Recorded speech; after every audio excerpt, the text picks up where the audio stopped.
Chapter 43 is called Who Owns the Tragedy? There is a house outside of Laramie. It's a rugged Wyoming town on the fringe of the Rockies. That's where Dave and Linda Sanders were going to retire.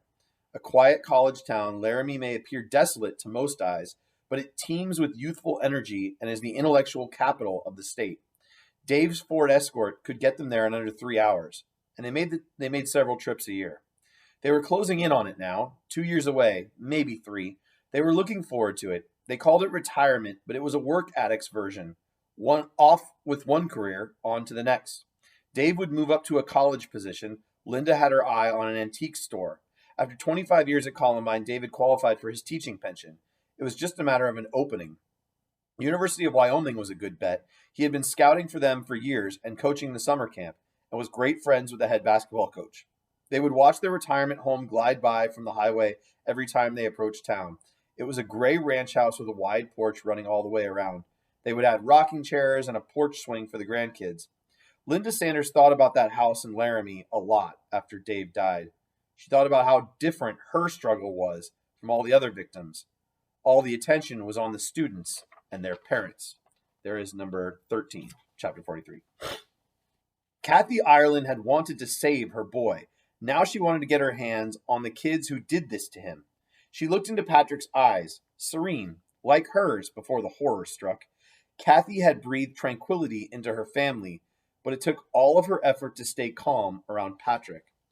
Kathy stood by Patrick's bed and asked if he understood who'd done this to him. It didn't matter, he said. They were confused. Just forgive them. Please forgive them. It took my breath away, Kathy said later. At first she assumed Patrick was confused. He was not. He had too much work to do. He was going to walk again and talk again like a normal person, and he insisted he would still be valedictorian. Anger would eat him up inside. He couldn't afford that. Okay, Kathy said.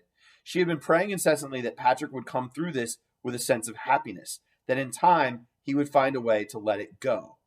This she had not expected. She feared that it was more than she could do, but she would try to forgive too. It would take her years to let go, and she never shook the anger completely, but she kept looking to Patrick, leading the way. Patrick Ireland was struggling. His days at Craig Hospital that first summer were exhausting. Speech therapy, muscle therapy, testing, prodding, poking, and the endless efforts just to communicate. Retrieving the right word often eluded him. At night, Patrick would lie quietly in his room, winding down before settling off to sleep. John or Kathy would stay with him. They took turns at night. Each night, one of them would sleep on a fold-out chair beside his bed, just in case. They would turn the lights off around 11 or 12 and just sit there in the dark with him, quietly at first. Then he would begin to ask questions. He needed to know everything. What exactly happened in the library? How did he respond? What was going to happen now? Patrick wanted to know about the other victims too, and the killers sometimes. What could make them do something like that? There were certainly times that I was mad, Patrick said later, but I think a lot of those were more for realizations of what was taken from me rather than what transpired. My life was going to be completely changed. Patrick tried not to stay angry on the basketball court. Make a mistake, brush it off. Keep your eye on the ball, he could hear his dad say. Patrick focused on the present. His speech was returning slowly. Short-term memory was a struggle. There were exercises for everything. A therapist would recite a list of 20 things, and he'd have to repeat them in the same order. It was hard. Patrick shed his anger toward the killers early, but his condition could be infuriating. Outbursts are typical with head wounds. Anger and frustration commonly last several months. The blue period, they call it.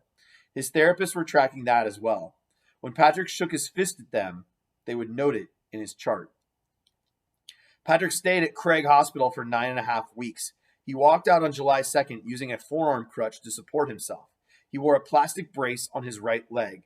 His doctor sent him home with a wheelchair for when he needed to cover long distances. A banner signed by friends welcomed him back. There's your answer to number 14, chapter 43. The summer went quickly. Patrick wasn't ready for school to start. He was overbooked already. Occupational, physical, and speech therapy and neuropsychology. They were exhausting days. But he was walking more steadily. His speech was pretty intelligible, and the extended pauses while he searched for words grew briefer. A sentence might be interrupted only once now, or sometimes not at all. The blue period passed. As he continued working, Patrick thought more about the lake. He knew he couldn't get on the water. He could hear the buzz of the boat, smell the water lapping the pier. Eventually, Patrick convinced his father to take him out to watch his sister make some practice runs. He loved water skiing. John started the boat. As the engine sputtered, Patrick smelled the fumes, closed his eyes, and he was out there riding the surface again. He sat on the dock, reliving it all. Then he began to cry. He shook violently. He swore. John rushed over to comfort him. He was inconsolable. He wasn't angry at his parents or himself or Eric or Dylan. He was just angry. He wanted his life back. He was never going to get it. John assured him they would get through this. Then he held on to Patrick and let him cry. 4 months after the police tape went up, Columbine was set to reopen. August 16th was the target date. The atmosphere that morning would mean everything. If students came home feeling like they had made a clean break over the summer and moved on, then they would have. The first few minutes of that morning would set the tone for the entire year. Administrators had gathered students, faculty, victims, and other stakeholders and brainstormed all summer. They'd consulted psychologists and cultural anthropologists and grief experts and had come up with an elaborate ritual. It would be called Take Back the School. For the ceremony to have impact, they needed an adversary to overcome, and the more tangible and odious the adversary, the better. It was an easy choice: the media. The Denver Post and the Rocky Mountain News were still running Columbine stories every day, several a day.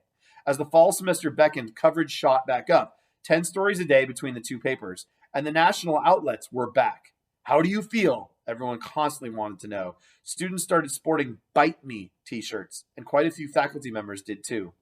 The media had made their lives hell, and reporters could be counted on to appear in record numbers. The rally would include speeches and cheers and rock music and a ribbon cutting, but the heart of the event was a public rebuke of the media and a ceremonial reclaiming of the school from them. Thousands of parents and neighbors would be recruited to form a human shield to rebuke the press. The shield would function both symbolically and practically. It would prevent reporters from performing their despicable job. They literally would not be able to see what was going on. The rally could have easily been planned for inside. Virtually every school rally was.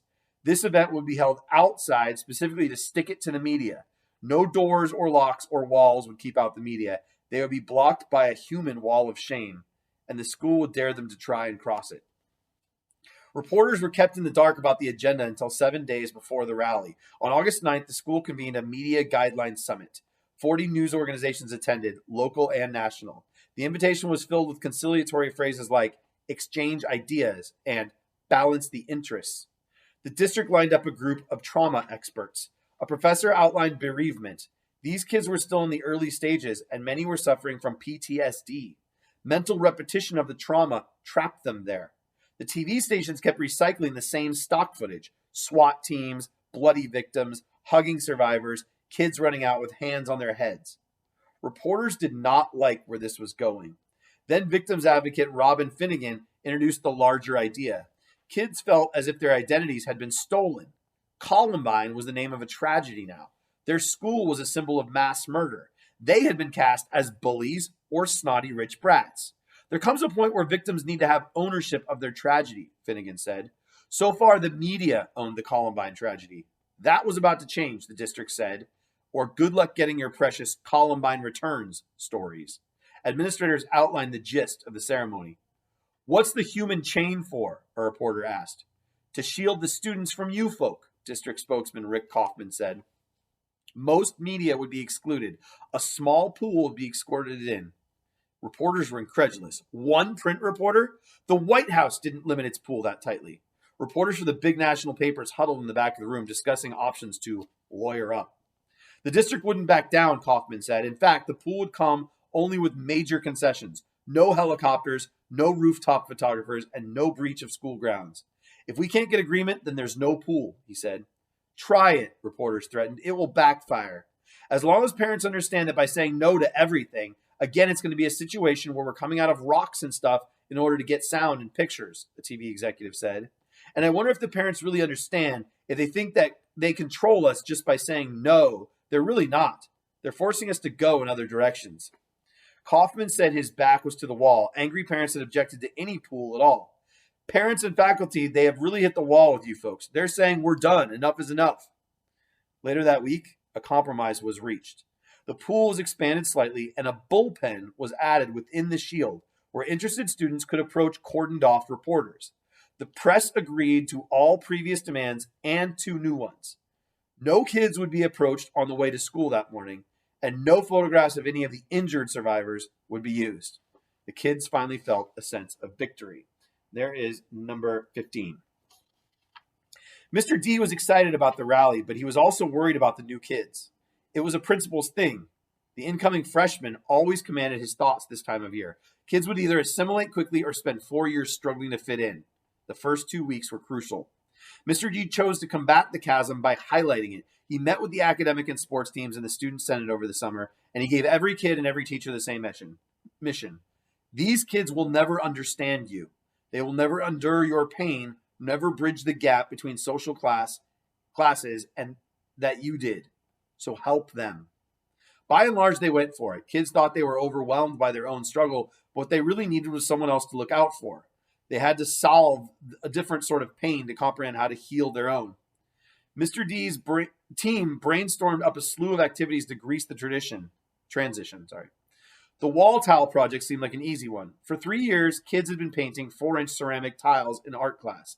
500 had been plastered above the lockers to brighten the Columbine corridors. 1,500 new tiles would be added before school resumed, representing the single most noticeable change to the interior. For one morning, kids could express their grief or hope or desires visually and abstractly without the intervention of words that wouldn't come. Brian Fuselier didn't want his parents standing in the human shield. The more you do that, the more you make it unnatural, he told his dad. Brian was doing okay with the trauma. He just wanted his life back and his school back the way it had been. That's just not going to happen, his father said. Agent Fuselier took Monday morning off from the investigation to join the chain. Mimi stood beside him. By 7 a.m., kids were streaming in with their parents. By 7:30, the shield was 500 strong. It would grow much larger. The parents applauded each student's arrival. Most of the kids wore matching white T-shirts emblazoned with their rallying cry. "We are" on the front and "Columbine" on the back. Small contingents had opened for their own messages. "Yes, I believe in God," or "Victors, not victims." Frank DeAngelis took the microphone and a group of kids screamed, "We love you, Mr. D!" He teared up at the welcome, then delivered a touching speech. "You may be feeling a little anxious," he said, "but you need to know that you are not in this alone." The school's American flags were raised from half-mast for the first time since April 20th, symbolically ending the period of mourning. A ribbon across the entrance was cut, and Patrick Ireland led the student body in. So there is number 16, and that is the end of chapter 43. Keep calm and English on, everybody.